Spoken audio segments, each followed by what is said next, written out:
A mob is at the palace gates, and the only way out is through a secret door. What would you do if your entire world was crumbling and your life was on the line? Throughout history, royal families have faced this impossible choice, leading to some of the most daring and desperate escapes ever attempted. This is the story of those flights, from the doomed carriages of the French Revolution to the shadowy plots of the Russian Revolution and beyond.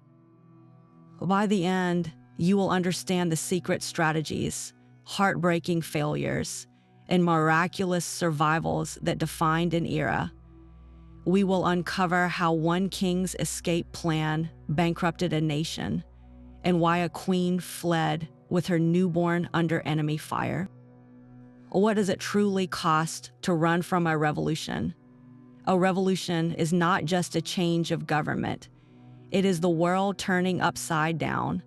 For centuries, the monarchs sat at the very top of a rigid social pyramid, a system believed to be ordained by God and tradition. But a revolution shatters that pyramid completely. It is the moment when the idea of divine right is replaced by the power of the people, or at least the power of an angry and organized mob. So what causes this seismic shift? The triggers are often a toxic mix. Picture a nation bankrupted by war, where the peasants are starving while the aristocracy feasts in marble halls. Add the crushing weight of social inequality, where your birth determines your entire life's worth. Then, stir in the exhaustion of a long, losing war that has bled the country dry of its young men and its treasury. Finally, introduce a radical new ideology, a powerful idea that whispers to the masses. You do not have to live like this. The king is not your father. He is your oppressor. This is the powder keg. For the royal family living in their gilded bubble, the fuse is often lit somewhere far away, in pamphlets and coffee houses, in bread lines and barracks. They may hear the distant rumble, but they rarely believe the explosion will reach their door. The threat becomes terrifyingly personal in one defining moment. It might be the sound of a mob breaking through the palace gates, as happened at the Tuileries in Paris. It could be the arrival of a sealed letter, an arrest warrant signed by their own former ministers. Often, it is the sudden, chilling realization that their own guards are looking the other way, or worse, joining the crowd outside. That is the instant when theory becomes terror. The abstract concept of revolution transforms into the very real sight of torches in the garden and angry faces at the windows. Every privilege, every title, every ounce of ceremonial protection evaporates. In that moment, there are no more loyal subjects, only potential captors. The palace is no longer a sanctuary. It is a gilded cage with the doors about to be blown open. Flight stops being a coward's option and becomes the only desperate gamble for survival. But how do you plan an escape when the walls have ears and every face in the crowd might be an informant? The archetypal blueprint for a doomed royal escape was written on the dark roads to Varennes. In the summer of 1791, King Louis XVI and Queen Marie Antoinette made their desperate bid for freedom. Their plan was astonishing in its detail and its sheer audacity. They would not sneak out in a farmer's cart. Instead, they commissioned a massive, custom-built carriage called a berlin, designed for comfort on a long journey. It was a fortress on wheels, stocked with food, wine, and a traveling toilet. To avoid suspicion, the royal family would not travel as themselves. The king disguised himself as a valet, a mere servant. The queen posed as a governess, a Russian baroness named Madame de Korff. Their children were tucked inside, along with the king's sister. It was a complete theatrical production, with costumes and assumed names, rolling out of Paris under the cover of night. The escape relied on a chain of loyalists. Royalist guards, disguised as couriers, rode ahead to secure fresh horses at relay stations along a secret route that would take them to the eastern border, where armies loyal to the monarchy waited. For hours, the plan worked. The heavy Berlin rumbled through the sleeping countryside, putting precious distance between the family and the revolutionary capital. But then the human element intervened. The king, accustomed to a life of absolute command, made a critical error. He insisted the carriage stop. He was hungry, he was uncomfortable, and he wanted to step out and stretch his legs. In that small town, in those moments of delay, the fragile illusion shattered. A local postmaster, one Jean-Baptiste Drouet, peered into the carriage. He had seen the king's profile on coins and official documents. The face of the supposed valet was the face of the king. The alarm was raised. What followed was a slow-motion catastrophe. The royal carriage was intercepted at the town of Varennes, blocked by a makeshift barricade and a growing, hostile crowd. There would be no dramatic chase, no last-minute gallop to the border. The family was trapped. Their return to Paris was a 6-day funeral procession in reverse. They rolled back into the city not as monarchs, but as prisoners, surrounded by a silent, glaring multitude. The consequences of this single failed journey were absolute. The flight to Varennes did more than just recapture a king and queen. It destroyed the last vestige of mystical authority surrounding the crown. Louis had not just tried to leave, he had tried to abandon his people. In the eyes of the revolution, he was now a traitor as well as a tyrant. Public trust evaporated completely, radicalizing the political climate beyond repair. The moderate phase of the revolution ended on that road. The template was set, a cautionary tale for every royal who would later hear the mob at the gates. It proved that in an escape, the smallest indulgence, the most minor lapse in discipline, could be a death sentence. The road to Varennes proved that a failed escape could seal a monarch's fate, but a century later, another royal family would discover that sometimes there is no road out at all. The story of Russia's last Tsar, Nicholas II, and his family is a haunting counterpoint. Unlike Louis and Marie Antoinette's single, frantic dash, the Romanovs' captivity was a slow, suffocating descent. After Nicholas abdicated in 1917, the new provisional government initially placed the family under comfortable house arrest at their Alexander Palace in Tsarskoye Selo. They lived in a strange limbo, surrounded by familiar luxury, but watched by unfamiliar guards. Later, they were moved to the remote Siberian town of Tobolsk. For months, they were prisoners in gilded rooms, waiting for a political resolution that would never come. This prolonged captivity sparked a flurry of desperate escape plots from monarchists still loyal to the crown. The schemes were the stuff of spy novels. One elaborate plan involved smuggling the family onto a train disguised as a Japanese Red Cross mission. Another, even more audacious, proposed spiriting them away on a submarine that would travel up the frozen rivers to the Arctic coast. Loyalists scouted routes, forged documents, and dreamed of a grand rescue. Yet every single plan collapsed before it could even begin. The reasons for this total failure are a masterclass in how a revolution tightens its grip. First, the Bolshevik surveillance was relentless.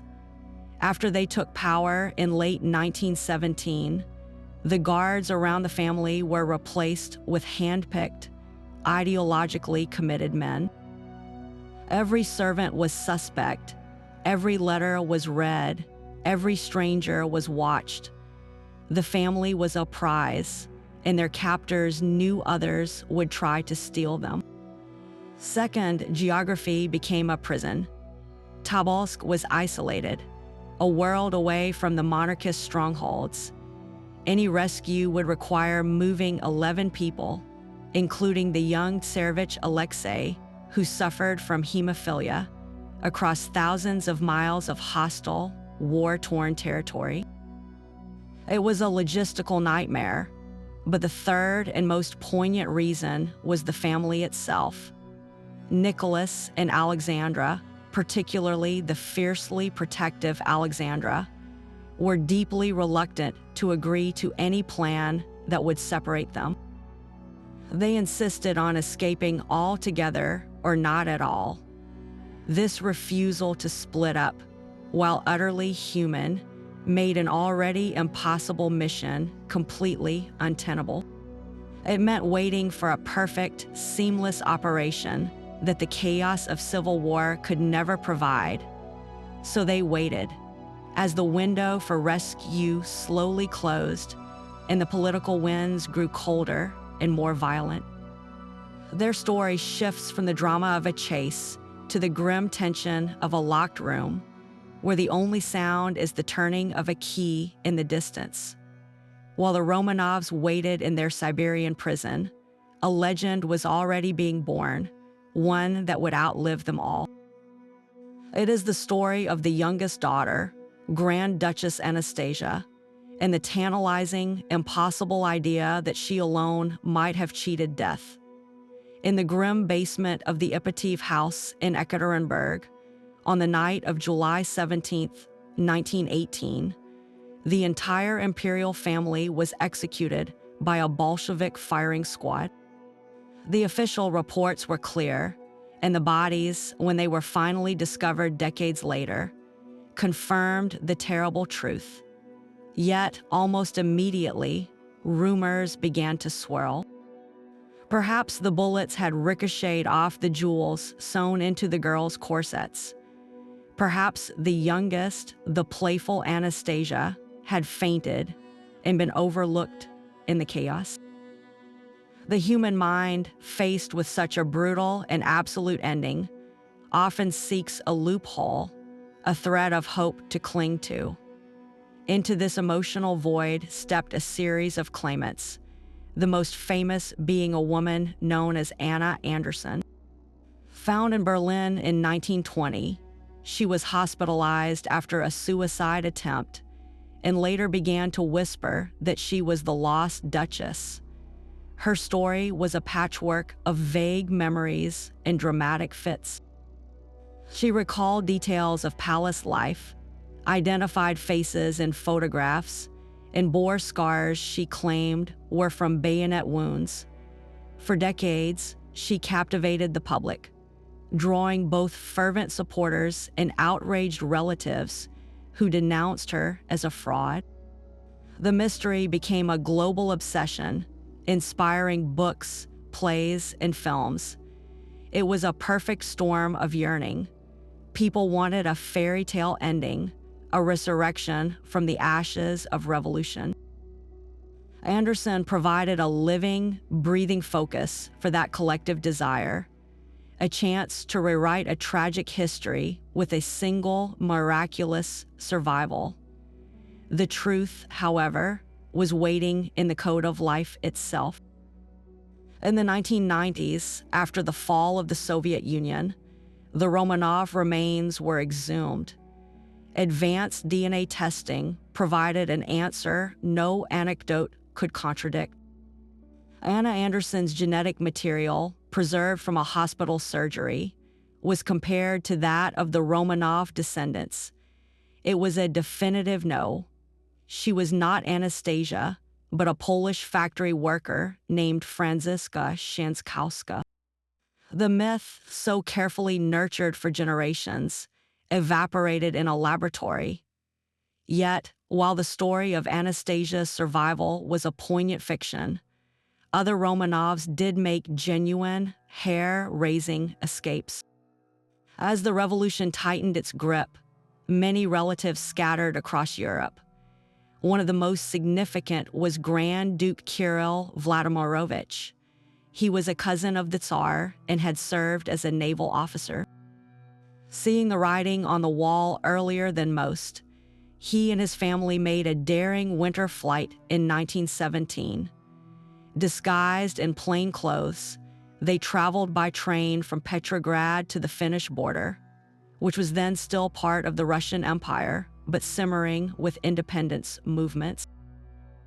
The final leg of their journey was a 5-mile trek on foot through a frozen forest, under the cover of darkness and a heavy snowfall, evading both revolutionary patrols and the bitter cold. They reached safety in Finland, carrying with them a portion of the Romanov jewels, which would fund their exile. Kirill's escape was real, unsentimental, and successful because it was executed with military precision before the net closed completely. The contrast between these two narratives is profound. On one hand, you have the grand public myth of Anastasia, a story sustained by emotion and wishful thinking. On the other, you have the quiet, factual escapes of relatives like Kirill, who survived not by miracle, but by cold calculation and timely action. The public clung to the legend because the reality of the basement in Ekaterinburg was too final to accept. The true escapes remind us that in revolution, timing is everything, and the window for a clean exit slams shut with terrifying speed. While the Romanov story ended in a frozen basement, another royal family turned the Atlantic Ocean into their avenue of escape. In the autumn of 1807, the ancient city of Lisbon was gripped by a panic unlike any other. Napoleon Bonaparte's armies, having swept across Europe, were now at the very gates of Portugal. The ultimatum was brutal: surrender or be conquered. For Prince Regent Joao, the timid, indecisive ruler acting for his mentally ill mother, Queen Maria I, the choice was stark. He could submit to the French and become a puppet, or he could do something unprecedented. He could move an entire empire. The operation that followed was not a clandestine midnight flight. It was a logistical spectacle. With the French vanguard just days away, the Portuguese court mobilized for a mass exodus. The royal treasury was emptied, its gold and silver loaded onto carts. The National Library, with its priceless manuscripts, was packed into crates. Government archives, religious relics, even the furniture from the royal palaces were destined for the ships. This was not an escape. It was a transplantation. On November 27th, under gray, drizzling skies, a bizarre procession wound its way through Lisbon's cobbled streets toward the harbor. At its heart was the Prince Regent, his mother the Queen, his wife Carlota Joaquina, and their children, including the young Pedro, who would one day shape the destiny of a continent.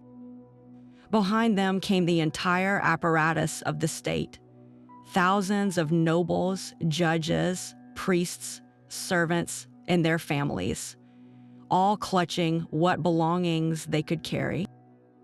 They boarded a vast armada, a fleet of over 40 ships, including mighty warships of the line and overloaded merchant vessels.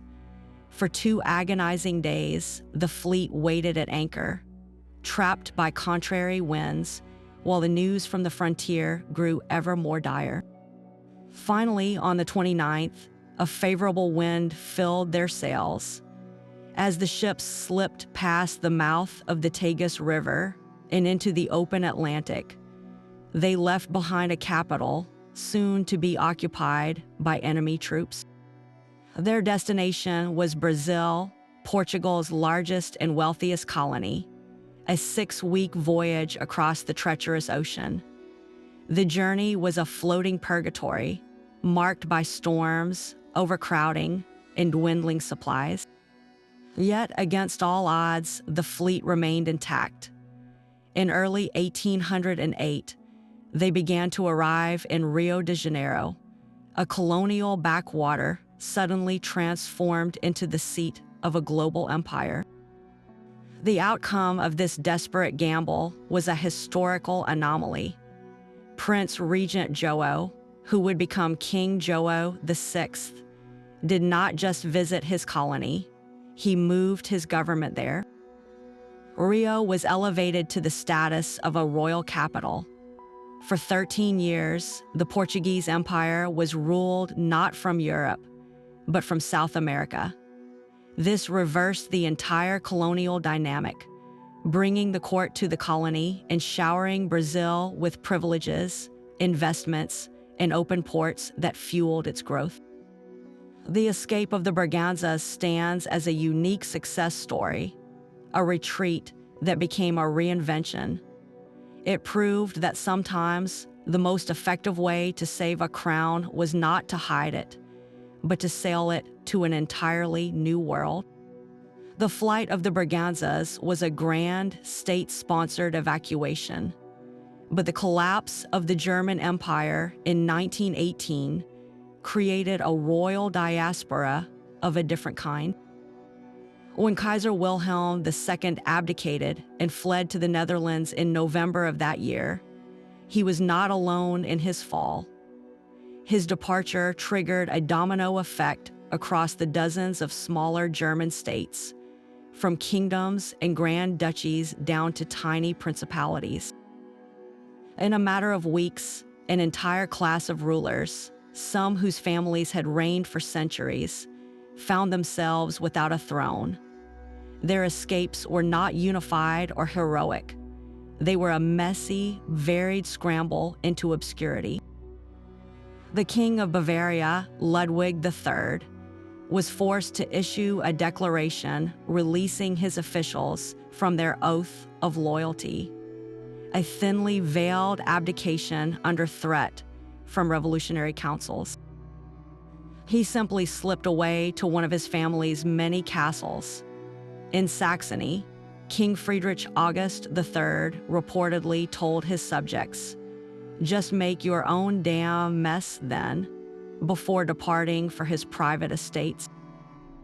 For these men, the escape was often less about a perilous journey and more about a quiet, humiliating retreat from public life.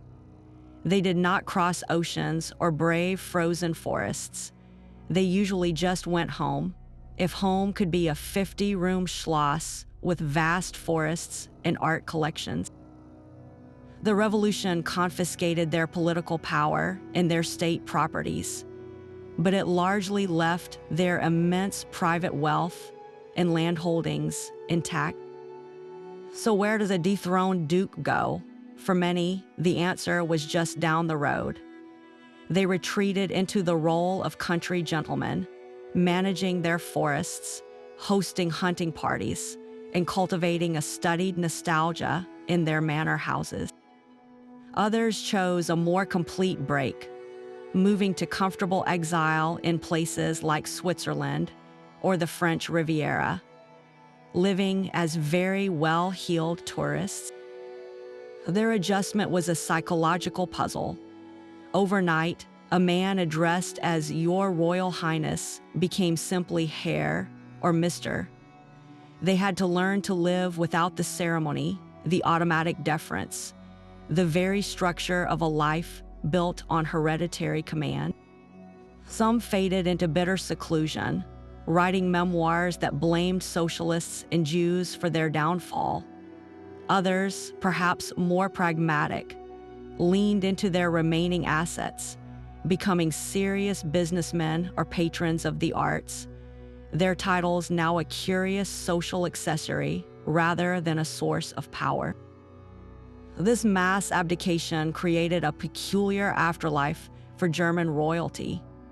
They became a network of wealthy émigrés, their family connections stretching across a continent that no longer had a place for their official functions. Their stories are less about daring flight and more about the slow, strange process of dissolving into the modern world, a lesson in how a revolution can strip away a crown but sometimes leave the fortune and the man still standing in the gilded room. But the most turbulent royal journey of the 20th century was not a single defining flight. It was a recurring cycle of departure and return. The Greek monarchy did not face one revolution. It weathered a century of them, becoming experts in the art of the tactical retreat. Their story is a roller coaster of exiles, each one triggered by a different kind of storm. It began with King Constantine I during the First World War. His perceived German sympathies clashed violently with the pro-Allied government of Prime Minister Eleftherios Venizelos. This was not a mob at the gates, but a political coup from within. In 1917, with Allied forces practically occupying Athens to ensure Greece stayed in the war, Constantine was forced to abdicate. He did not flee for his life. He was politely but firmly escorted into exile, leaving the throne to his second son, Alexander. This was exile as a geopolitical maneuver, a king removed by external pressure and internal division. The pattern only deepened when King George II, Constantine's eldest son, returned to the throne after a period of republic. His reign was interrupted again by the cataclysm of World War II. In April 1941, the Nazi war machine overwhelmed Greece. The royal family and the government became refugees in their own country, fleeing Athens as enemy paratroopers descended. Their escape was a harrowing series of narrow misses. They reached the island of Crete, believing it a temporary fortress. But within weeks, German airborne forces launched a massive invasion. The royal party was trapped in a villa as bombs rained down, shaking the very foundations of the building. Their final exit from Crete was a scene of pure chaos. Under cover of darkness, with German aircraft strafing the harbor, they were rushed aboard a British destroyer, HMS Decoy. As the ship pulled away from the burning island, it was attacked relentlessly by Stuka dive bombers, weaving and firing to survive.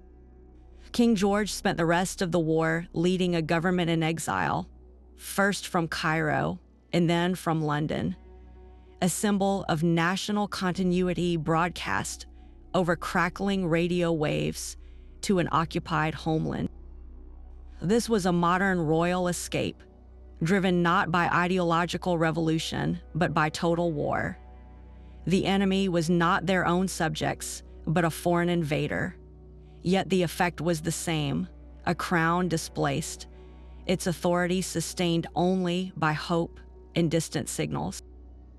George would return after the war, only for the cycle to spin once more for his successors, through civil war and a military junta, until the monarchy was finally abolished by referendum in 1974.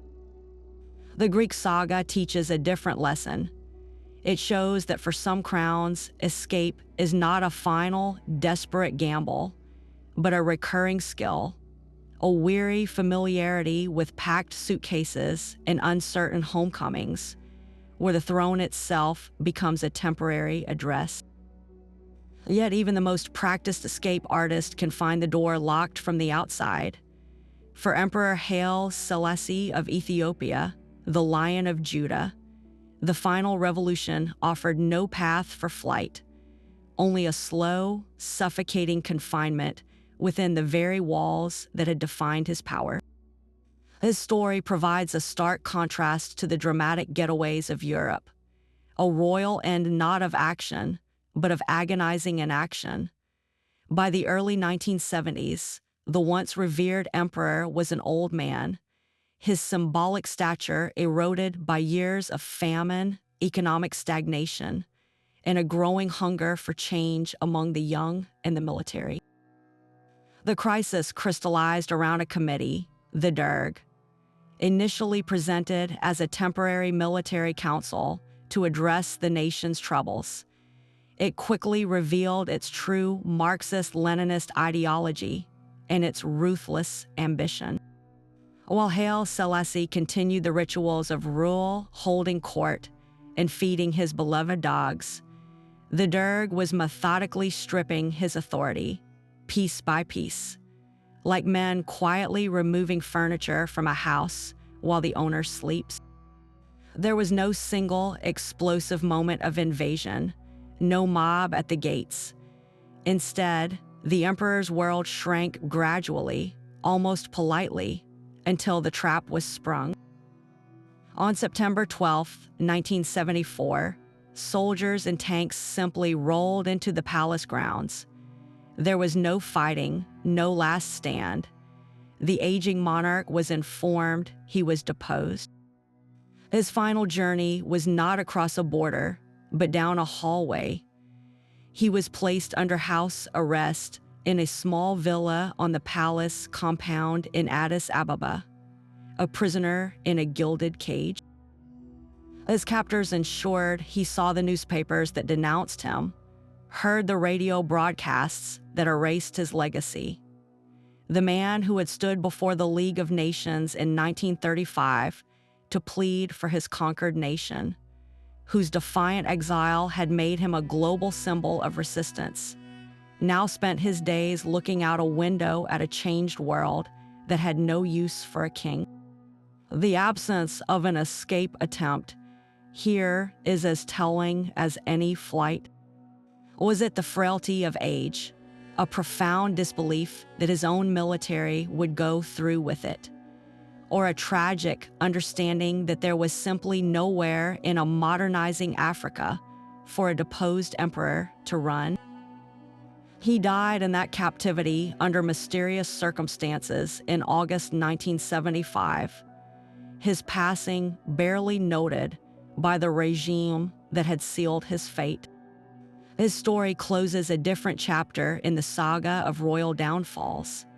It is not about the drama of the chase, but the quiet horror of the locked door, a reminder that sometimes the greatest power a revolution wields is not the force to expel a monarch, but the absolute authority to make him disappear inside his own home.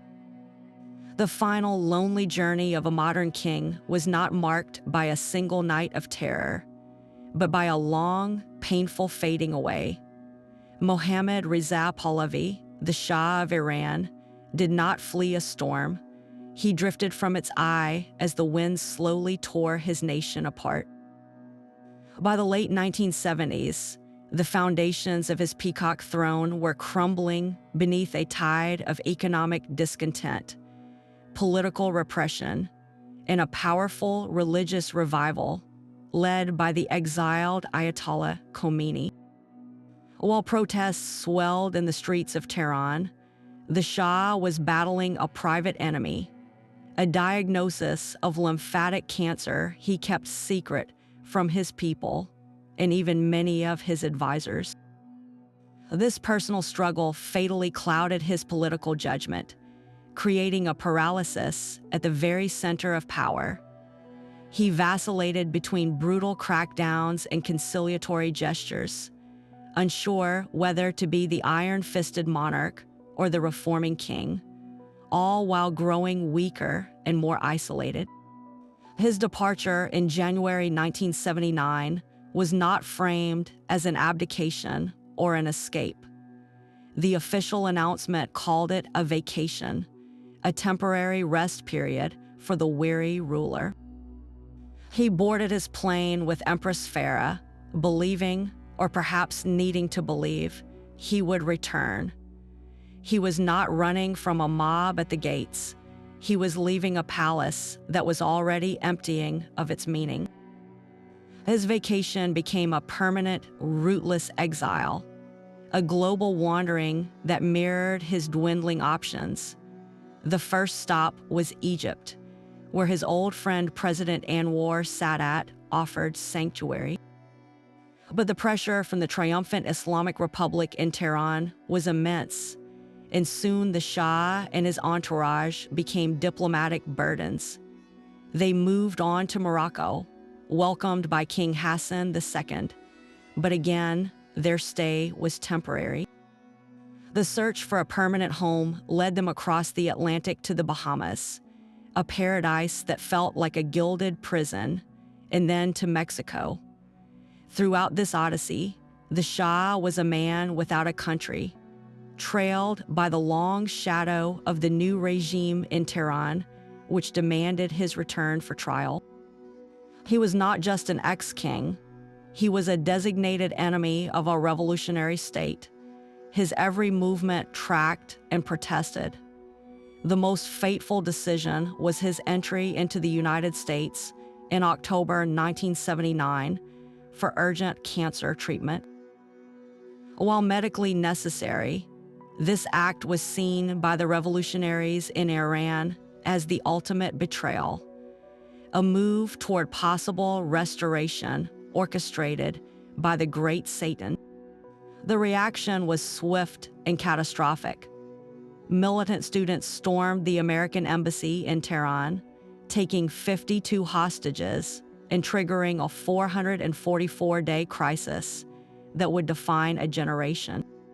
The Shah's personal medical need had ignited an international firestorm, proving that even in exile, a deposed monarch could still shake the world. His final months were spent in a painful limbo. After leaving the United States, he found a last refuge back in Egypt, under the protection of Anwar Sadat. There, in July 1980, he died. His funeral was a stark contrast to the imperial pomp he had once known, attended by a small gathering of family, former officials, and his steadfast host. He was buried in a Cairo mosque, far from the soil of Iran. His entire exile, from that hesitant departure to his death, was a modern form of royal purgatory. Unlike kings who faced a firing squad or a guillotine, his punishment was duration, not a moment.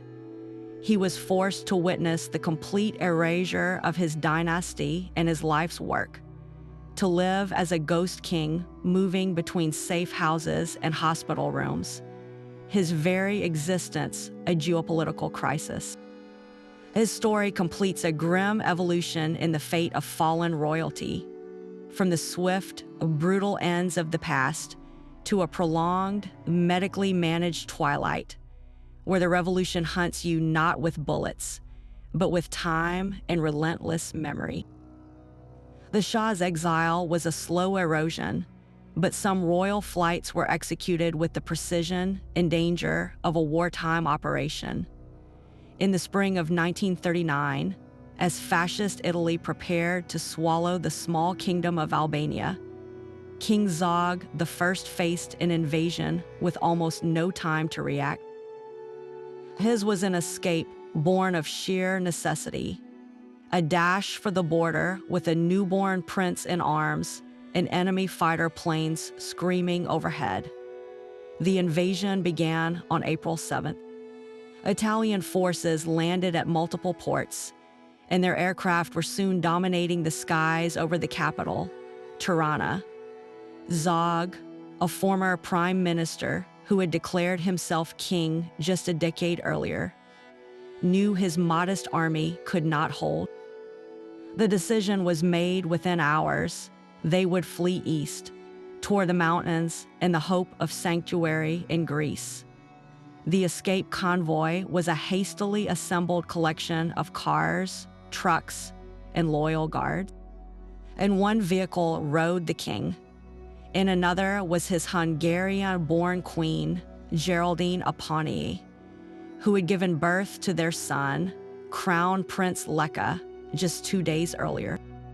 She was in no condition to travel, yet travel she must, clutching her infant as the vehicle sped over rough roads out of the doomed city.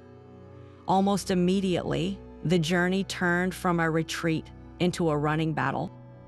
Italian pilots, spotting the distinctive convoy, dove to attack. The staccato rattle of machine gun fire tore through the mountain air as bullets strafed the road around them, kicking up plumes of dust and stone. The royal cars swerved desperately, seeking the cover of trees or rock overhangs. It was a scene of cinematic terror, a newborn's first experiences of the world being the roar of engines and the smell of cordite. For days, the group navigated treacherous mountain passes and dense forests, often abandoning vehicles for horseback or foot on paths too narrow for cars. They slept in peasant huts and caves, relying on the discretion of villagers who risked everything to aid them. The king, a chain smoker, maintained a stoic calm, but the strain was immense.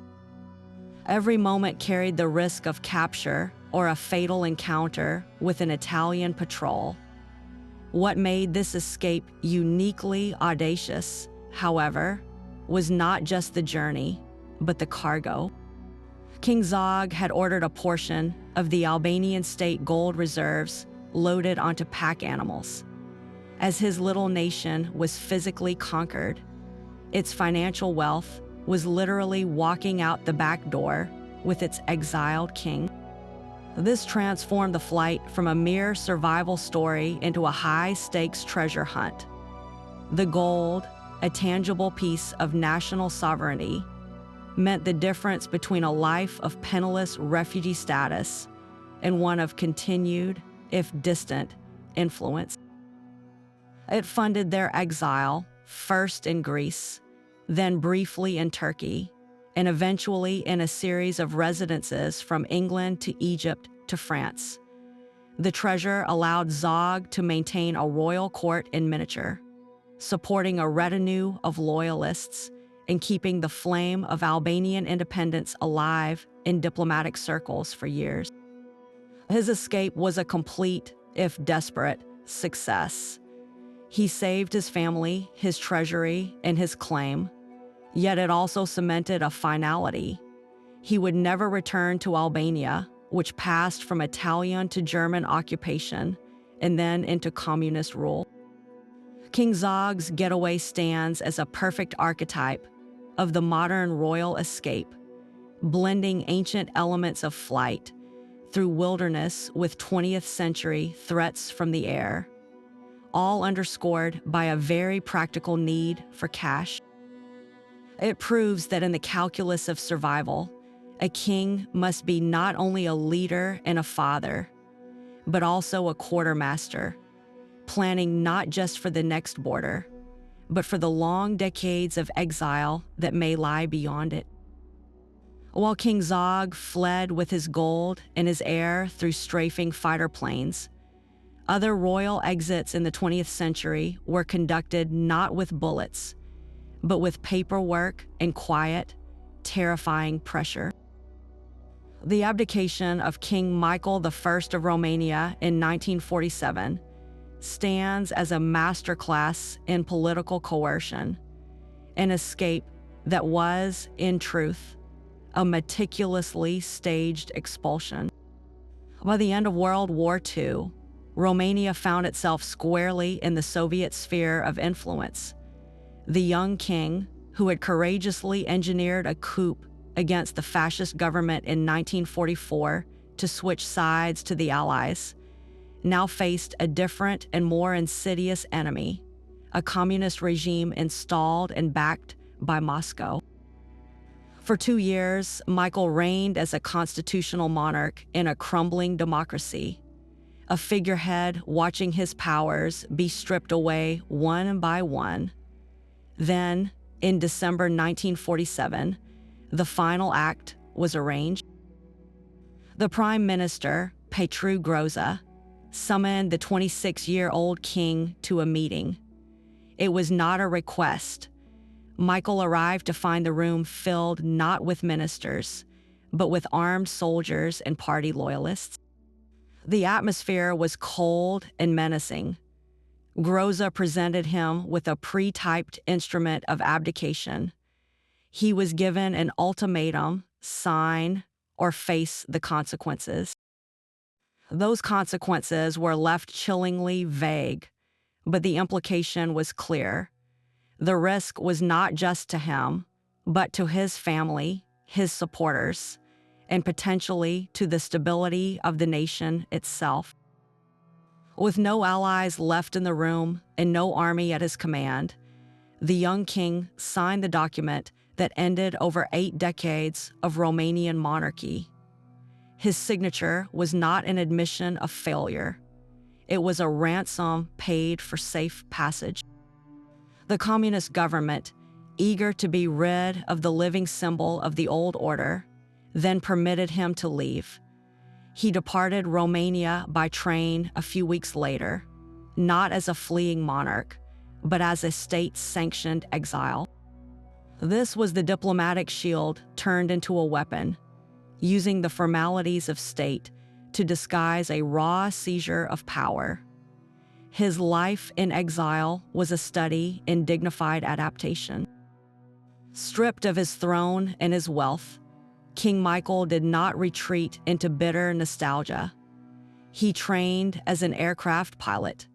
He worked on a chicken farm in England. Later, he took a position with an electronics firm in Switzerland. He lived a quiet, middle-class life, raising his family far from the palaces of his youth. For over 4 decades, he was the king without a kingdom, a man whose very existence was a silent rebuke to the regime that had banished him. Then, in December 1989, the wheel turned. As the communist dictatorship of Nicolae Ceausescu collapsed in violent revolution, something remarkable happened. The new provisional government, seeking a symbol of national unity and continuity, invited the exiled king back. When Michael returned to Bucharest in the spring of 1990, he was met by crowds numbering in the hundreds of thousands. People wept in the streets, waving the old royal flags they had hidden for a generation. For a few electric days, it seemed the clock might be turned back, but the political reality had shifted. The country chose a Republican future, and Michael, ever the pragmatist, accepted this final verdict. He returned to exile, though he was later allowed to reclaim citizenship and some properties. His story blurs every line we have drawn. It was not a daring escape, but a forced departure under duress. It was not a permanent erasure, for his symbolic power survived intact, hibernating in the national memory for 42 years only to reemerge, fully formed, the moment the dictator fell. King Michael's journey reveals the subtlest and most modern pressure a revolution can apply: the cold threat that forces a king to sign away his own throne, transforming a crown into a passport and a monarch into a witness, waiting for history to call him home. Geraldine Apponyi was not born to be a queen. She was a Hungarian-American countess, a young woman of quiet nobility but common enough origins, who found herself married to a self-made king and then, with terrifying speed, thrust into the heart of a national catastrophe. Her entire reign lasted barely a year and a half. In April 1939, she was 23 years old. a new mother recovering from the difficult birth of her son, Crown Prince Leka, just 2 days earlier. The doctor's orders were for rest, for quiet. Instead, the orders that came were to flee. The Italian invasion meant her first journey as a queen would be a desperate flight into the mountains. Her newborn son, her only crown. The physical ordeal was almost unimaginable. Her body, still racked with the trauma of childbirth, was subjected to the violent jolting of cars speeding over rough tracks. When those tracks ended, she was helped onto horseback or forced to walk, every step a fresh agony. And above it all was the scream of engines, the rattle of machine gun fire as Italian planes strafed the convoy. In those moments, protocol and pageantry evaporated. Her duty was reduced to a primal, physical act, clutching her infant to her chest, shielding him with her own body as dust and debris from near misses filled the air. This was not a queen protecting her realm. It was a mother protecting her child, the two roles brutally fused into one. The emotional landscape was a different kind of wilderness. She had lost, in the span of hours, everything her new life had promised: the palace, the title, the stability.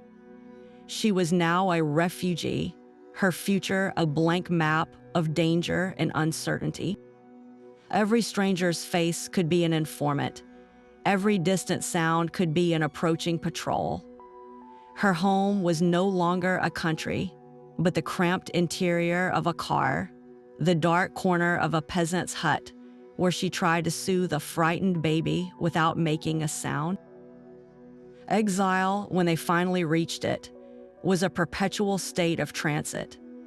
The Albanian gold King Zog had smuggled out saved them from poverty, but it could not buy a homeland. They moved from Greece to Turkey, to a brief, tense stay in England, then to Egypt, and finally to France. They lived in rented villas and hotels, their court a shrinking circle of loyalists, their kingdom reduced to a suitcase of regalia and memories. For Geraldine, this life demanded a profound reinvention. Her role shifted from a ceremonial queen to a practical pillar of her family and a keeper of the flame. She managed their finances stretched across continents. She provided a sense of normalcy for her son growing up in a world of rootless luxury. And she became, alongside Zog, a living symbol of the Albania that was. In drawing rooms and diplomatic receptions across Europe, her very presence was a quiet statement, a reminder that a legitimate monarchy still existed, even if its throne sat in a storage unit in Paris.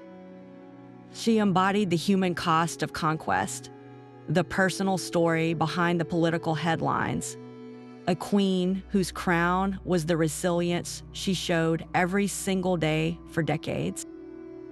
Her ordeal, from the strafing runs in the Albanian mountains to the quiet years in suburban Paris, completes the picture of a royal escape. It shows that the truest burden is often carried not by the king who loses his throne, but by the family who must learn to build a life upon its absence, finding a new kind of sovereignty in simple survival. The true weight of a crown is not felt by the king who loses it, but by the child who inherits only its shadow. For the royal children born into exile, their birthright was a story, a set of empty titles, and a lifetime of navigating a world that had moved on without them. Theirs was an upbringing suspended between two realities: the mythic homeland they were taught to revere and the foreign country where they actually lived. Crown Prince Leka of Albania, for instance, learned of his kingdom not from its mountains, but from his father's maps in his mother's memories of machine gun fire.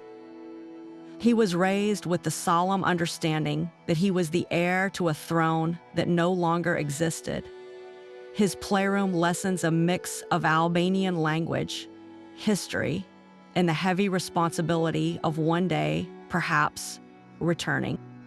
This created a profound duality: a boy educated in English schools who was also being groomed as a monarch for a nation under communist lock and key. The pressure was not to excel at sports or academics for their own sake, but to remain a worthy symbol, a living vessel for a national identity in exile. For a child, this is an immense and confusing burden. To be told your entire life's purpose is tied to a place you have never seen, a prize you may never hold. An even more extreme example is King Simon II of Bulgaria. He ascended the throne at age 6 in 1943, following his father's sudden death. For 3 years, he was a child king, signing documents with a regent's hand guiding his own. Then, in 1946, a communist-run referendum abolished the monarchy. The 9-year-old king, accompanied by his mother and sister, was sent into exile. He arrived in Egypt and later Spain, carrying a title that was now legally meaningless. Simon was raised with the full protocol of a court in exile, addressed as Your Majesty by the small circle of loyalists who surrounded his family. He was immersed in Bulgarian history and culture, yet his daily life was that of a European aristocrat. This split identity demanded an almost impossible balancing act: to be both an ordinary boy growing up and the sovereign figurehead of a scattered people. The expectation, unspoken but ever present, was that he must keep the flame alive, must remain untainted by ordinary life, so that one day he could be fit to reclaim his destiny. What does that do to a young mind, to know you are a king in a world that has no kings? For the descendants of the Romanovs, the legacy was even more fraught, stained with tragedy and disputed by a myriad of distant relatives. Grand Duchess Maria Vladimirovna, a modern claimant, was born in Madrid in 1953. She was raised in a household that maintained the strict traditions and customs of the imperial court, speaking Russian, observing Orthodox rituals, and upholding a code of conduct centuries old, all while living in a sunny Spanish villa. Her claim, based on a dynastic law that many historians and other Romanovs dispute, meant her entire life was framed by a contentious inheritance. For her, and for others like Prince Alexis Andreevich, who lived a quiet life in California, the choice was stark: embrace the exhausting, often divisive role of a pretender, or step away from the political claim entirely and live privately. This is the generational fork in the road that all exiled royal children eventually face. Do you spend your life in waiting rooms of foreign governments, lobbying for recognition, giving interviews to keep a cause alive, and measuring your worth by the fading hope of restoration? Or do you close the family album, take the surname, and build a life entirely your own, perhaps in business, the arts, or academia, letting the crown become a private heirloom rather than a public mission? Most choose the latter. King Simon II took the most remarkable path of all.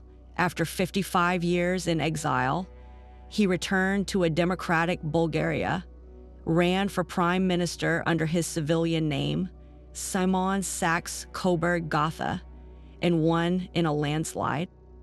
He traded his royal claim for a political mandate, attempting to serve the country that exiled him as its elected leader.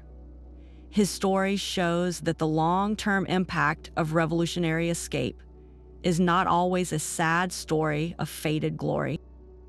Sometimes it forces a transformation, a reinvention so complete that the exiled child becomes something entirely new, proving that the ultimate escape may not be from a country, but from the very shadow of the throne itself.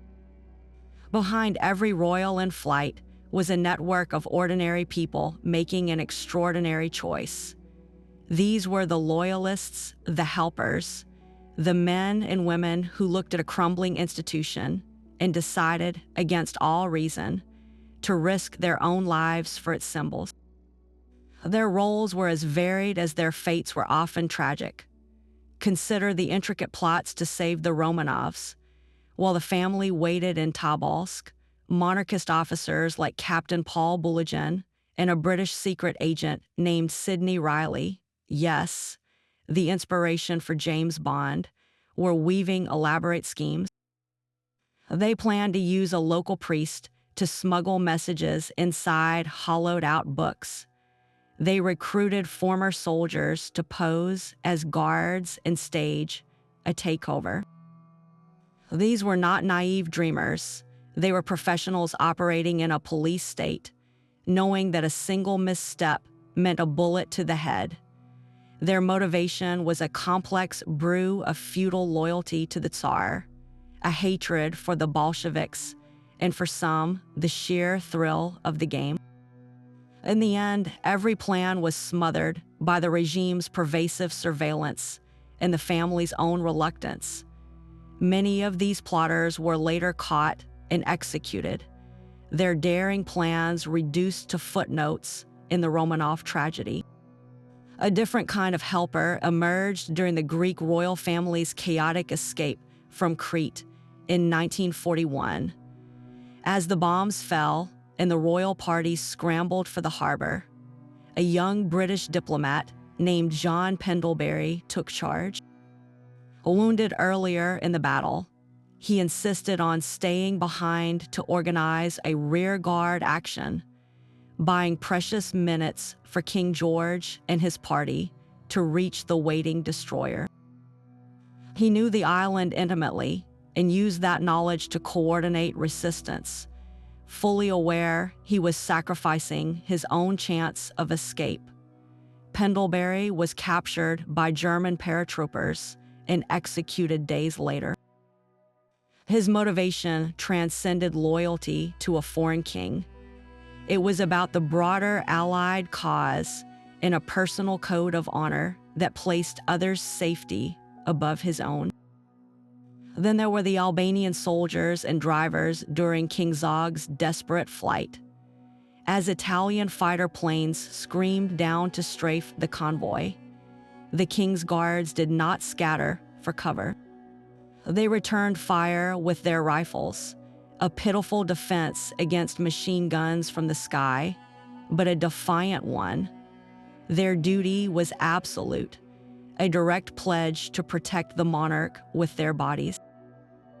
The drivers pushed their vehicles to the breaking point on mountain tracks never meant for speed, navigating by instinct and courage in the dark. For these men, motivation was simpler, perhaps a soldier's oath, perhaps a deep cultural respect for the throne, or perhaps just the immediate human impulse to protect the vulnerable queen and the 2-day-old infant in her arms. We know few of their names, and many likely fell during the invasion or faced reprisals afterward. The aftermath for these helpers was a spectrum of sacrifice.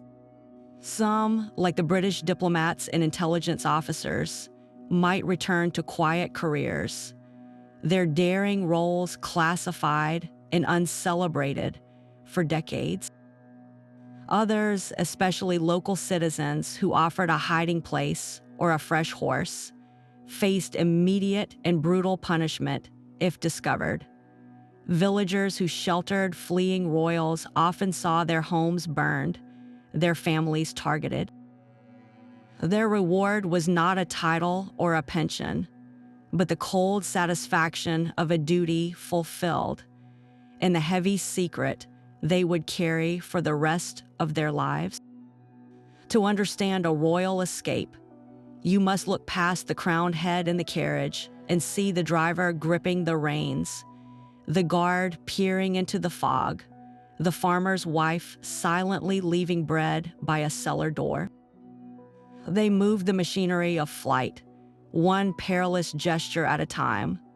Theirs was a loyalty that asked for nothing in return but the slim chance of success, a faith in a person or a principle that the revolution was determined to erase. In honoring them, we see the human cost of these dramas not just in the palaces that were lost, but in the humble homes and anonymous graves that were the true price of a crown's second chance. The physical act of escape was only the first fracture.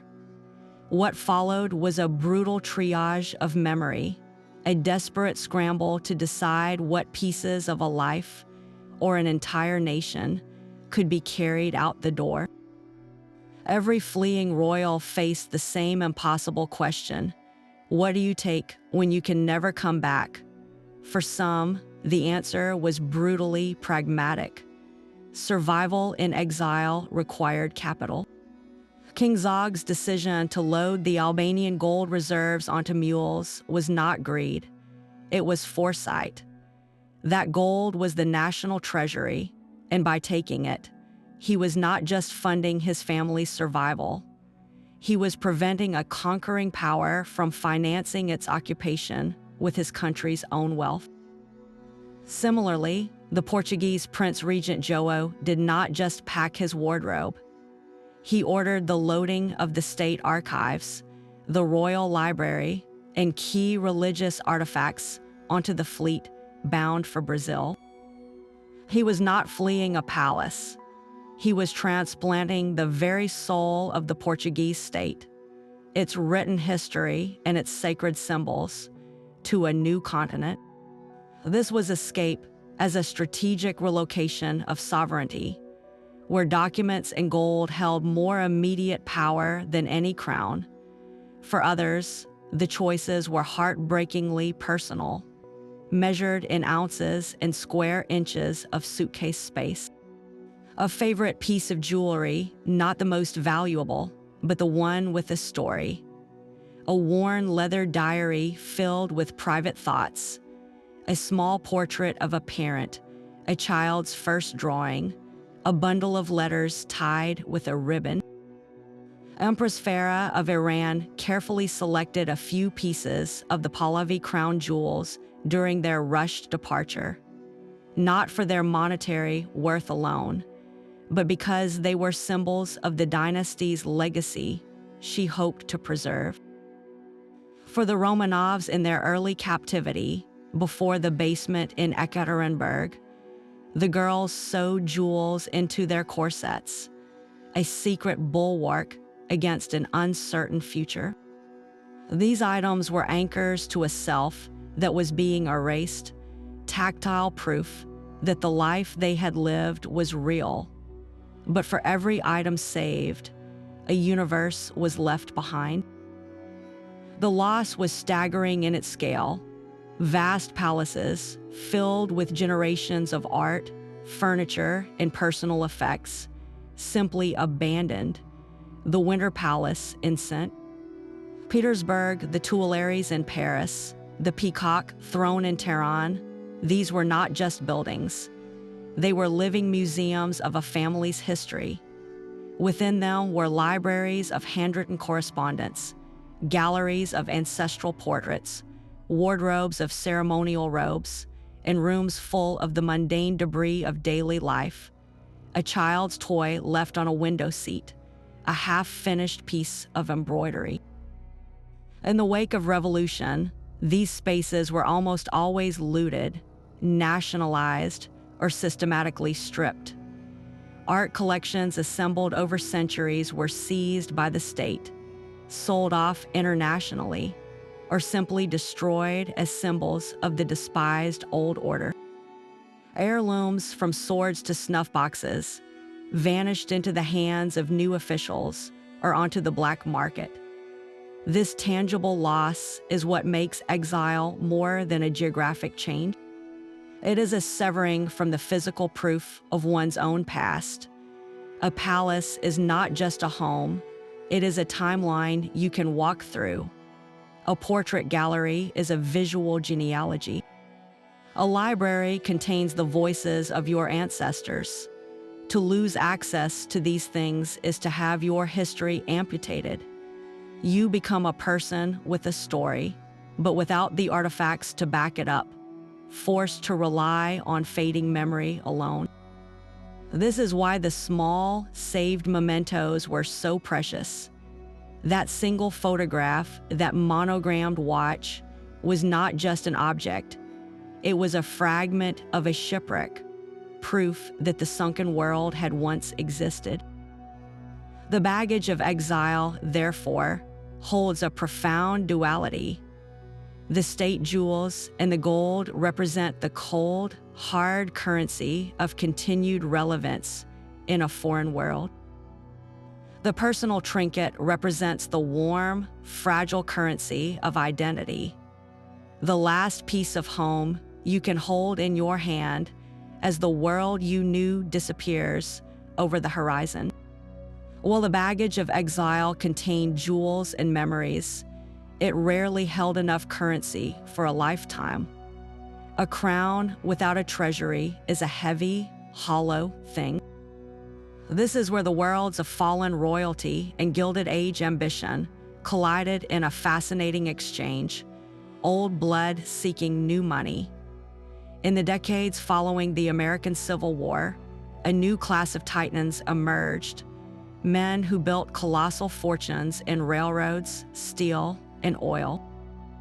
Their daughters, the Gilded Age heiresses, were raised with every material advantage, but lacked the one thing American dollars could not instantly buy: social legitimacy in the eyes of old Europe. Meanwhile, across the Atlantic, the aristocracy was reeling from the political and financial shocks of revolutions.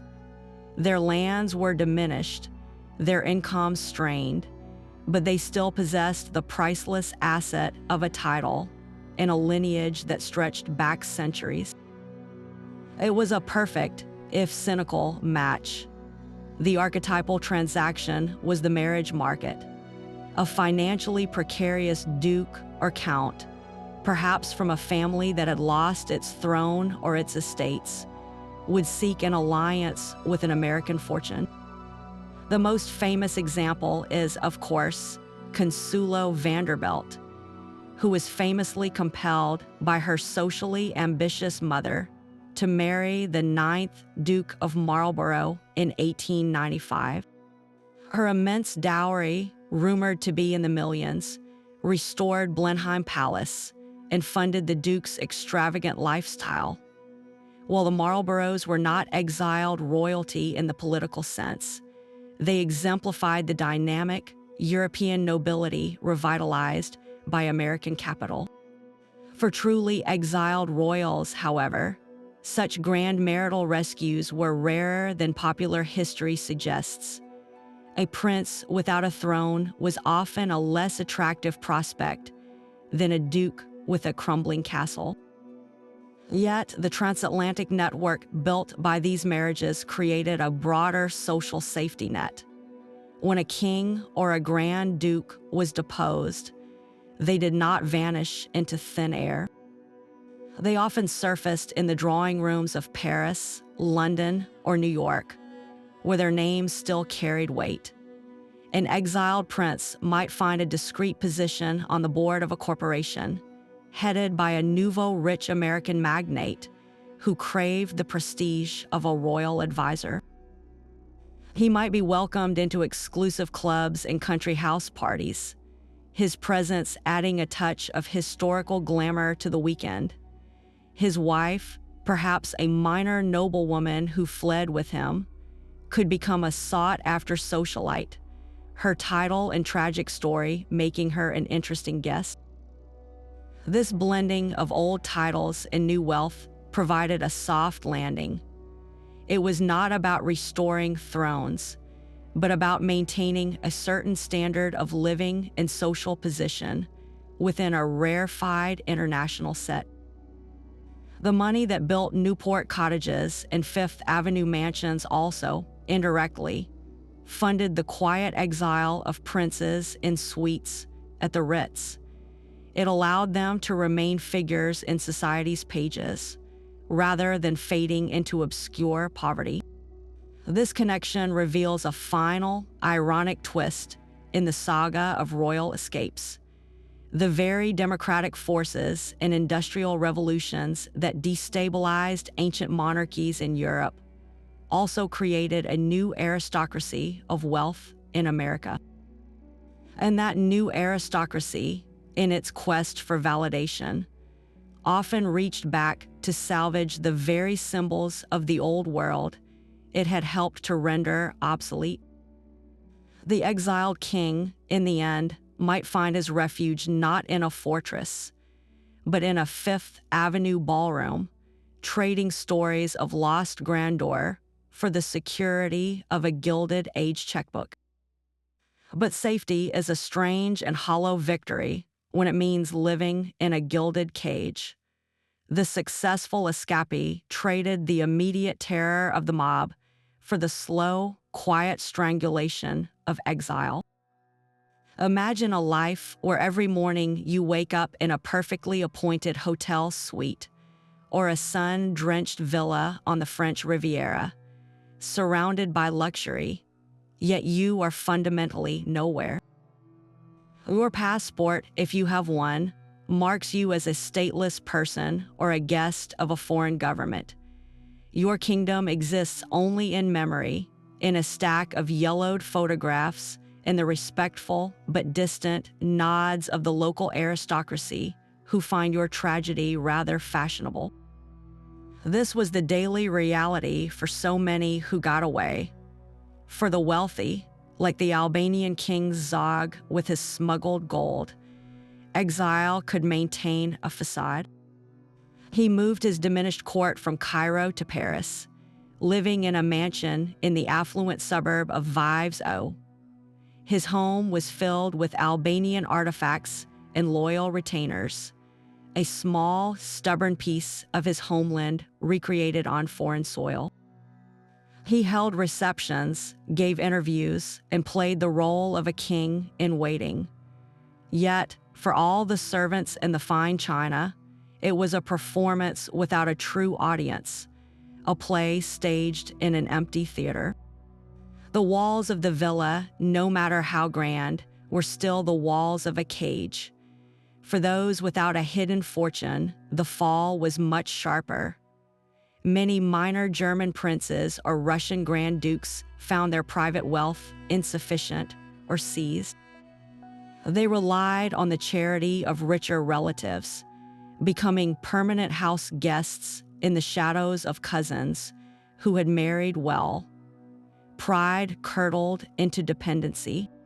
Some were forced to do the unthinkable work. A few turned their hobbies into trades, selling family paintings or becoming consultants on European history. Others, like King Michael of Romania, took on jobs utterly divorced from their past, learning to farm chickens or work in an office, finding a strange liberation in the simple weight of a day's labor. The psychological landscape of exile was its own kind of prison. The dominant currency was not francs or pounds, but time, and it passed with a maddening, empty slowness. Days were consumed by correspondence with other exiles, drafting feudal memorandums to foreign governments, in the endless dissection of political news from the lost homeland. Every radio broadcast, every newspaper headline was scanned for a sign, a crack in the regime that held their throne. This bred a toxic cycle of hope and despair. A minor uprising would send a thrilling jolt through the community. Funds would be raised, plans whispered about, only for the news to turn grim and the hope to collapse back into a bitter, nostalgic gloom. The exiles became experts in a country that no longer existed, their knowledge frozen in the moment they left. They spoke of streets and shops that had been renamed, of politicians long since dead or disgraced. Their world became a museum diorama, perfectly preserved and utterly irrelevant to the living nation it claimed to represent. The glamorous perception, the image of tanned aristocrats sipping cocktails on the Riviera, masked a profound and aching boredom. There were only so many walks along the promenade, so many rounds of bridge, so many retellings of the old stories before the mind began to starve. The fight for restoration gave purpose, but as years bled into decades, that purpose could harden into a sad obsession, a life dedicated to recapturing a past that was receding further every day.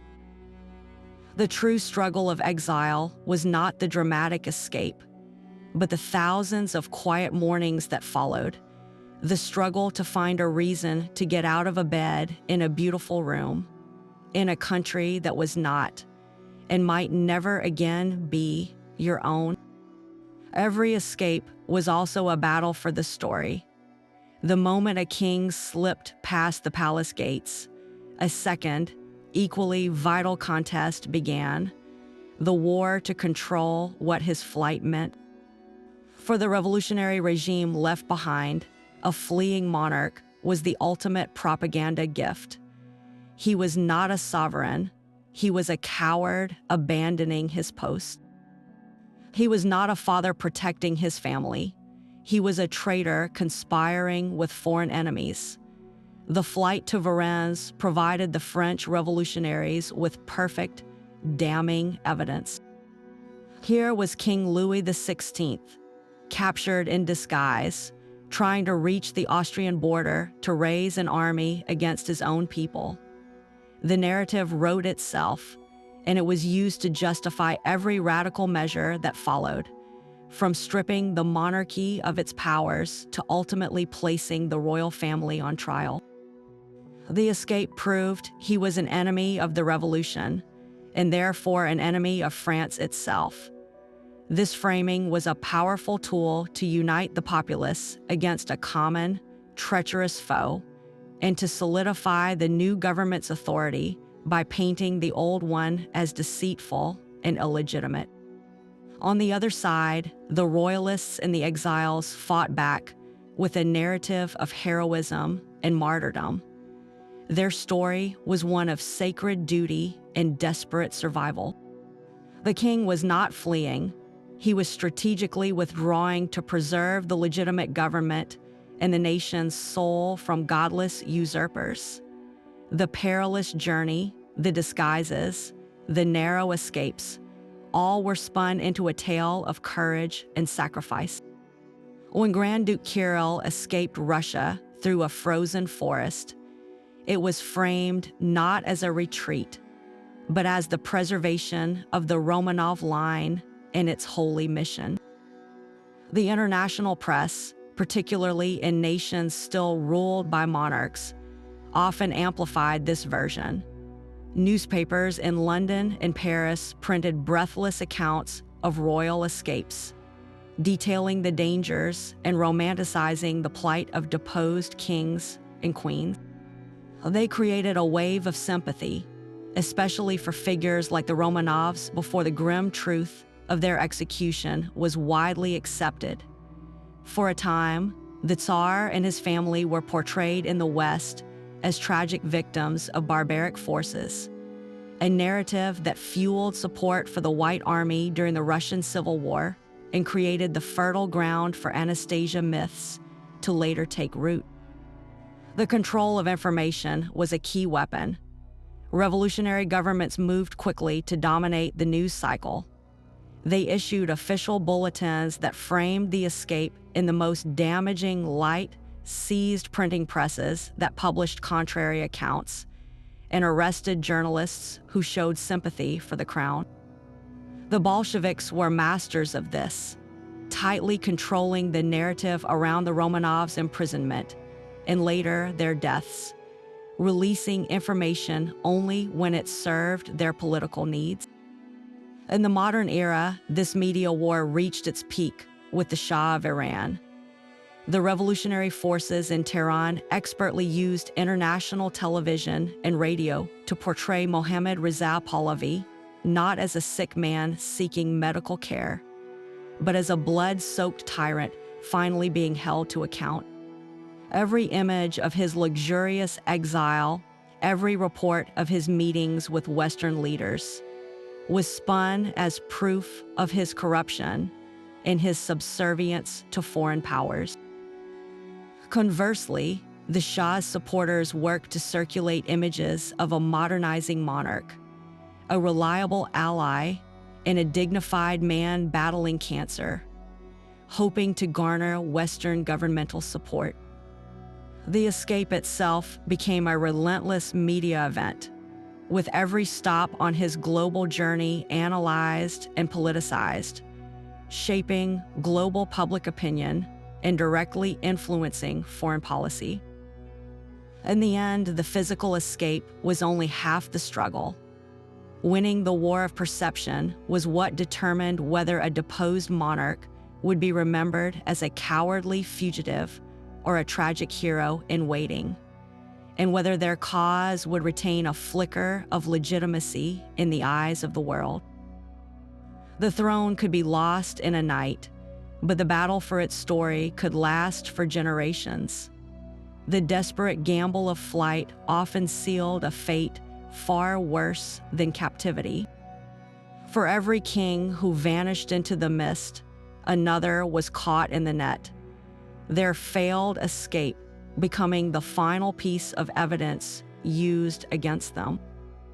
Beyond the famous road to Varennes, history is littered with these tragic miscalculations, where the attempt to run only hastened the fall of the axe.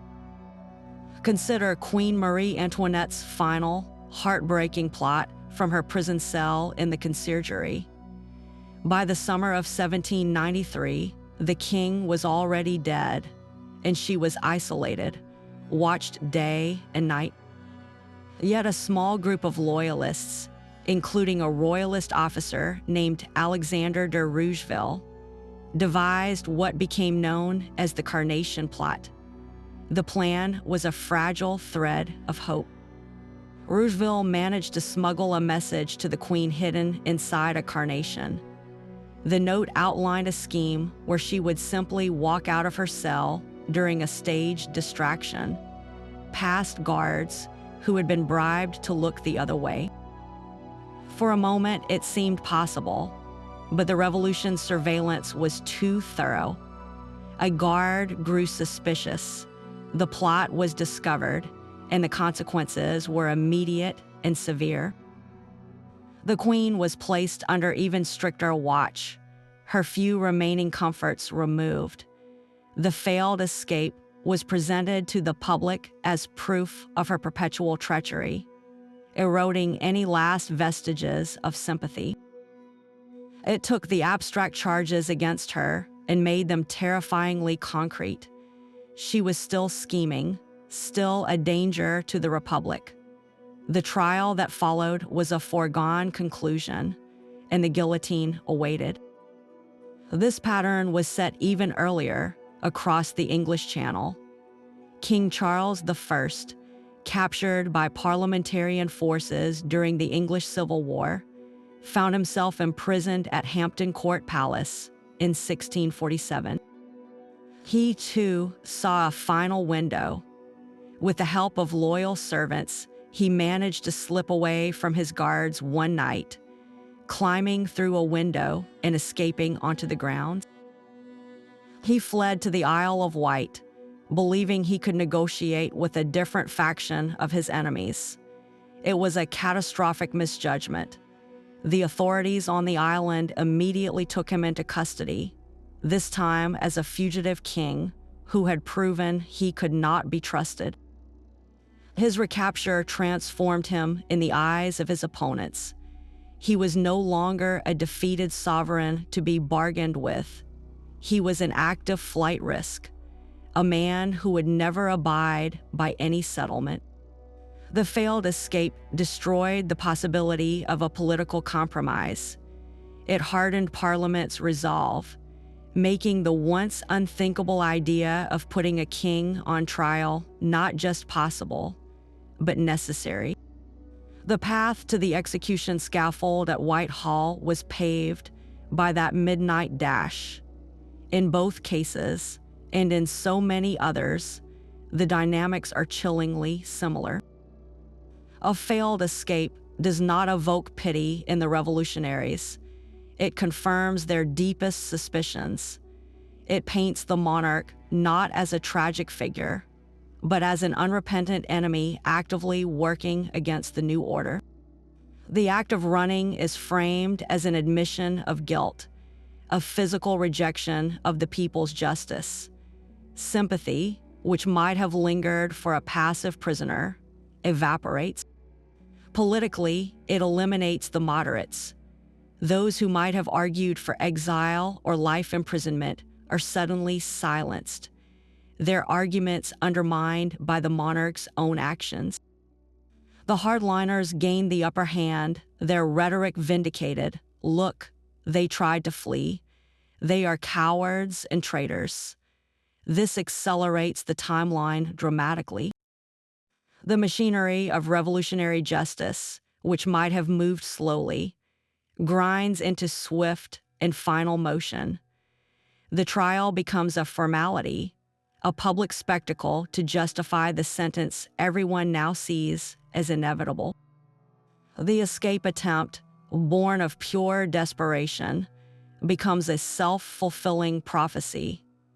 The very act meant to prevent execution becomes the reason it cannot be stopped. It is the ultimate, tragic irony of power lost, the instinct to survive often providing the excuse the revolution needed to ensure you did not. A queen's escape was measured not in miles, but in the weight of a child in her arms. For royal women, the collapse of their world imposed a unique and brutal calculus, where the duty to preserve a dynasty became a desperate, physical struggle to protect its youngest heirs. While a king might be focused on routes, allies, and political strategy, a queen or princess was often consumed by an immediate, primal responsibility: getting the children out alive. We saw this with Queen Geraldine of Albania, fleeing with her 2-day-old son under machine gun fire. We saw it in the earlier, frantic movements of Tsarina Alexandra, who, during the initial unrest in Russia, was consumed with anxiety over the fragile health of her hemophiliac son, Alexei. His condition made any plan for a rapid, clandestine exit a logistical nightmare, a tangle of medical needs and unbearable risk that helped paralyze the family's decision-making until it was too late. The danger for these women was multifaceted.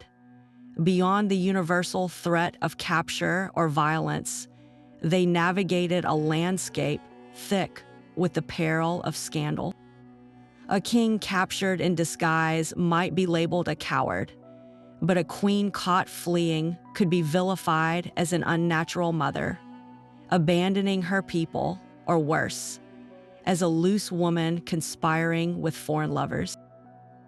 Propaganda machines eagerly twisted their images, painting them as decadent, treasonous, or hysterical. Their journeys were therefore cloaked in a different kind of fear, the terror of moral as well as physical annihilation. Yet within this crucible of loss, some royal women discovered a paradoxical freedom. Stripped of their ceremonial roles, they were forced to forge new identities defined by action, not ancestry. Princess Elizabeth of Yugoslavia, known as Princess Elisabetta, provides a powerful example. After her family was exiled following the communist takeover, she did not retreat into a life of passive remembrance. Trained as a medical worker, she actively served as a nurse and a fundraiser for humanitarian causes throughout World War II and beyond. She worked with the Red Cross, organized relief for refugees, and used her name not to open doors to ballrooms, but to field hospitals. Her royalty became a platform for service, a tool to mobilize resources for others who had lost everything. In exile, the rigid protocol that had once defined her life fell away, replaced by the urgent, tangible needs of a world in crisis. She and others like her transformed from ornaments of a state into active agents of survival, first for their families, and then, remarkably, for strangers. This shift reveals a hidden dimension of these escapes. For royal women, the end of their traditional world could mean the beginning of a different kind of power, one earned through effort and compassion rather than inherited by birth. The palace had prescribed their every move. Exile demanded they invent their path forward, often carrying the future of their line, quite literally, on their backs. The map of royal exile is a geography of last resorts. When the palace gates closed for the final time, a deposed monarch did not simply vanish. They were absorbed into a discrete, global network of safe havens, each destination chosen for a specific blend of safety, sympathy, and strategy. Switzerland, with its legendary neutrality and discreet banking, became the quintessential sanctuary. It was a place where political storms simply did not reach, a nation that offered not just asylum, but anonymity. A Grand Duke or a Balkan king could rent a villa on Lake Geneva, blend into the affluent community, and live out his days undisturbed, his presence politely ignored by a government that made no judgments on the internal affairs of other states. It was the perfect retreat for those who wished to fade quietly from history, their remaining wealth managed in numbered accounts, just a short drive from their new front door. England, with its own ancient and stable monarchy, was a more traditional and symbolic refuge. For European royals, especially those with blood ties to the British crown, a welcome in London was a powerful affirmation of legitimacy. It signaled that the exiled ruler was still recognized as a peer by the world's most prestigious royal family. King George V, though cautious, offered shelter to relatives like the deposed King Manuel II of Portugal, and later, his own cousin, Tsar Nicholas II's mother, the Dowager Empress Maria Feodorovna, who escaped the Russian Revolution on a British warship. England provided not just safety, but a social context where a title still held meaning, allowing exiles to move within a familiar world of country houses and courtly etiquette, even if they were now guests rather than hosts. Other destinations were chosen for more pointed reasons. France, despite its revolutionary past, became a hub for exiled royalty, particularly from Eastern Europe and the Balkans. Paris was the cultural capital of the world, a place where an exiled king could maintain a salon, be seen at the opera, and wield a soft, social influence. For a ruler deposed by communists, finding refuge in a major NATO power like France or the United States was a political statement in itself. It kept them in the diplomatic conversation and allowed their host country to use them as a subtle tool, a living reminder of an alternative to the regime back home.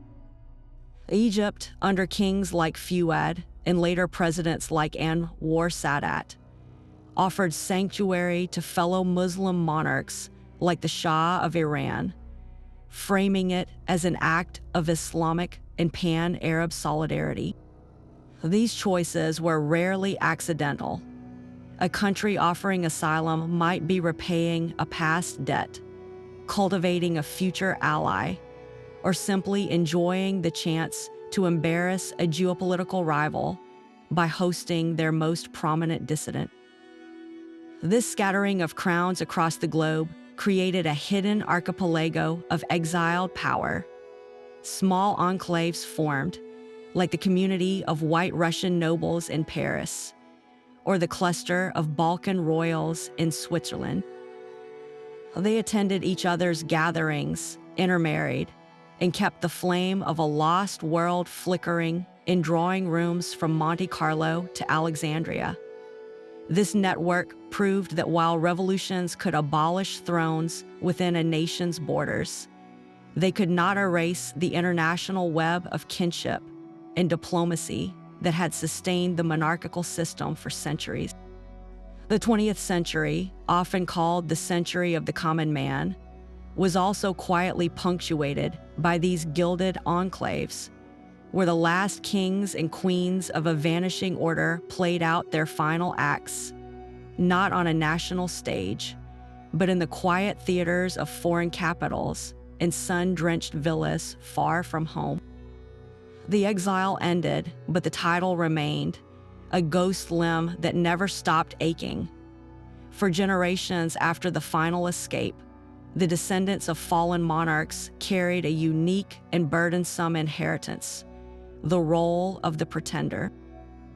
A pretender is not an imposter, but a claimant, someone who maintains a legal or dynastic right to a throne that no longer physically exists. Their lives became a delicate performance, a balancing act between the past they were sworn to uphold and the present world that had moved on. In drawing rooms from Madrid to Manhattan, they preserved the rituals of a vanished court, speaking the old language, observing name days and feast days with a formality that felt both sacred and surreal. They might hold receptions where guests were still expected to bow or curtsy, not to a ruler, but to a memory made flesh. This was more than nostalgia. It was a duty, a conscious act of keeping a national flame alive in foreign soil, ensuring that the symbols, the stories, and the very idea of the monarchy did not die with the last king who fled. Beyond ceremony, many found purpose in philanthropy, using their names to champion causes connected to their lost homeland. A Romanian prince might fund scholarships for students from Bucharest. A Greek princess could patronize museums preserving Byzantine art. This work served a dual purpose. It was genuine service, but it also maintained a visible, positive connection to the people they still considered their own. It transformed the pretender from a mere relic into a potential benefactor, keeping their relevance alive in the hearts of a diaspora, or even among citizens back home who remembered the old days with a softer light. The most dramatic evolution, however, came when a pretender stepped out of the shadow of the throne and directly into the political arena. King Simon II of Bulgaria executed this move with breathtaking audacity.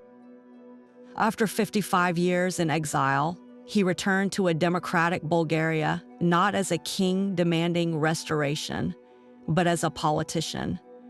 He formed a party, ran under his civilian name, and won a landslide victory to become prime minister in 2001. For a few years, he governed the very nation that had exiled him as a child. His story is the ultimate paradox, a king who reclaimed influence not by restoring the crown, but by winning an election, trading divine right for the will of the people in a stunning act of political reinvention. The dream of restoration itself, however, was almost always a mirage. Successful returns to power were vanishingly rare. More often, the idea was a powerful family obsession, a North Star that guided dynastic marriages, educations, and conversations for decades. It could create immense pressure on heirs, who were raised not just as individuals, but as vessels for a national redemption they might never achieve. This dream also shaped public perception in the homeland. For some, the pretender was a beloved figure of continuity, a living link to a pre-revolutionary golden age. For others, they were a dangerous anachronism, a reminder of feudal oppression or a potential focal point for political unrest. Governments of new republics often watched pretenders with deep suspicion, their very existence a quiet challenge to the legitimacy of the state. The legacy of escape, therefore, stretched far beyond the lifetime of the monarch who first fled. It became a family vocation, a century-long project of waiting, hoping, and adapting. The suitcase packed in panic was passed down like an heirloom, its contents no longer clothes and jewels, but a weighty identity and an unanswered question. What do you do when your birthright is a country you cannot rule, and your destiny is a throne that exists only in the belief of those who remember it? The choice to run was a gamble with two terrible prizes: survival in a foreign land or a martyr's death at home. This is the ultimate question that haunts every royal escape. Should they have stayed? For a monarch, duty is not just a word. It is a sacred bond with their people, a vow to reign and, by ancient understanding, to suffer with the nation in times of crisis. To flee can look like the ultimate betrayal, a selfish abandonment of that sacred trust. King Louis XVI's flight to Varennes proved exactly that, transforming him from a constrained sovereign into a proven traitor in the eyes of the revolution, sealing his fate far more definitively than if he had remained a passive prisoner in Paris. His attempt to preserve the dynasty through escape instead destroyed its last shred of legitimacy. The moral argument is stark. A king's place is with his subjects, for better or worse, even unto death.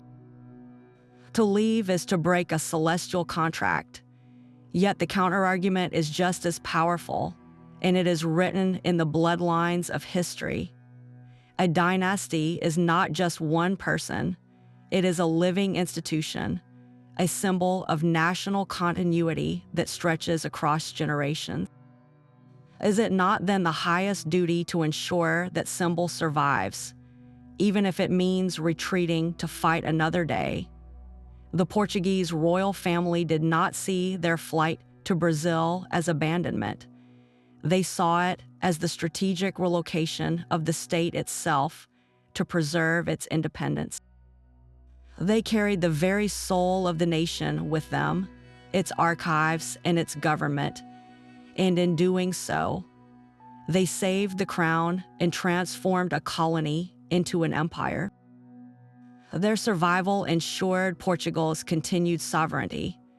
From this view, a martyred monarch is a dead symbol, while a living one in exile is a beacon of hope, a keeper of the flame for future restoration. The Braganzas chose survival, and their dynasty endured because of it.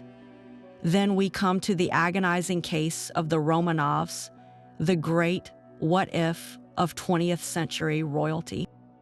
Was there ever a truly viable escape route for them? The early plots, while daring, were fantastically complex, requiring the seamless movement of 11 people, including a gravely ill boy, across a continent descending into civil war. The family's own reluctance to split up, a deeply human but strategically fatal instinct, made any plan nearly impossible. By the time they were in Tobolsk and then Ekaterinburg, the net was drawn too tight, the guards too vigilant, the political will for their elimination too firm.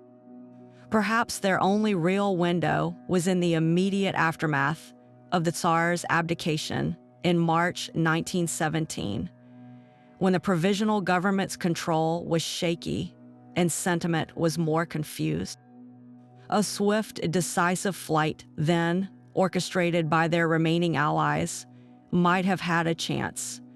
But Nicholas hesitated, paralyzed by a profound disbelief that his own people would truly harm him and his family. That moment of tragic hope cost them everything. Their story suggests that in revolution, the opportunity for a clean escape is terrifyingly brief, a sliver of time that closes with the finality of a cell door. So we are left with an impossible calculus, an equation where every variable is a matter of life, death, and legacy. Is it nobler to stand your ground and face the fury of history? Or is it wiser to live to see another day, even if that day dawns on a foreign shore? What would you have done? If you were a king, hearing the chants growing louder outside the palace walls, feeling the loyalty of your guards begin to waver, would you gather your family and seek a secret door? Or would you walk out onto the balcony alone to meet the destiny your birth had written? There is no correct answer, only the haunting echo of the choices made and the roads not taken that still whisper to us from the pages of the past. From the frantic midnight carriage rides of the 18th century to the televised, medically managed exiles of the 20th, the story of royal escape is a map of human desperation drawn across centuries.